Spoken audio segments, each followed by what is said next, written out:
الحمدللہ رب العالمین وبہ استعین واشہد ان لا الہ الا اللہ وحدہ لا شریک لہ واشہد ان محمدا عبدہ ورسولہ اما بعد۔ بریدہ رضی اللہ عنہ کی روایت ہے، سنن ابی داؤد میں 1109 نمبر پر، اور علامہ البانی رحمہ اللہ نے اس حدیث کو صحیح الجامع میں 3757 نمبر پر ذکر فرمایا ہے۔ کہتے ہیں خطبنا رسول اللہ صلی اللہ علیہ وسلم فاقبل الحسن والحسین علیہما قمیصان احمران یعثران ویقومان فنزل فاخذہما فصعد المنبر ثم قال صدق اللہ انما اموالکم واولادکم فتنہ رأیت هذین فلم اصبر ثم اخذ فی الخطبہ۔ بریدہ رضی اللہ عنہ کا بیان ہے کہ رسول اللہ صلی اللہ علیہ وسلم نے ہمیں خطبہ دیا، اور آپ خطبہ دے رہے تھے، خطبے کی حالت میں تھے کہ حسن اور حسین رضی اللہ عنہما تشریف لائے، اور وہ دو سرخ قمیص پہنے ہوئے تھے، یعنی دونوں کے اوپر سرخ قمیص تھا، دونوں سرخ قمیص کا لباس پہنے ہوئے تھے،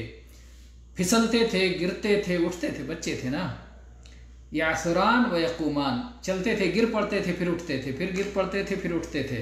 اللہ کے نبی صلی اللہ علیہ وسلم منبر سے اترے اور ان کو اپنی گود میں اٹھایا، اور اس کے بعد میں پھر منبر پر چڑھے، اور آپ نے فرمایا کہ اللہ تعالیٰ نے سچ ہی فرمایا ہے، انما اموالکم واولادکم فتنہ، کہ تمہارے مال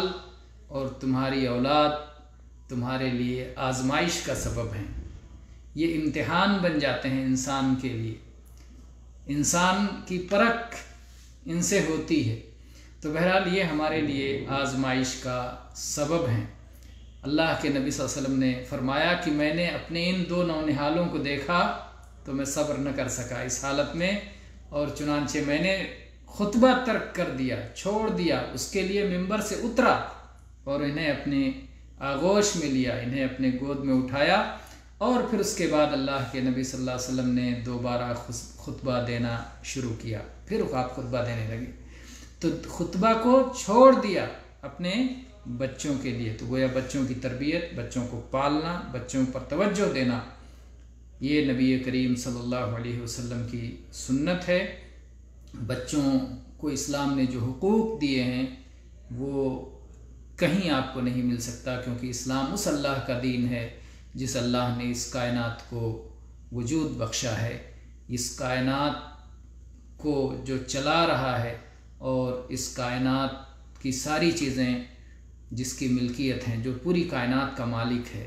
تو اس اللہ نے یہ دین بھیجا ہے، اس لیے اس کائنات کی ہر چیز کا اس نے حق متعین کیا ہے، اور جو حق دیا ہے وہ سب سے اچھا حق ہے، اور اگر اس پر، اس دین پر عمل کیا جائے تو دنیا میں ہر طرف خیر اور سعادت کا بول بالا ہوگا۔ واللہ تعالی عالم، والحمدللہ رب العالمین، صلی اللہ علی نبینا وسلم۔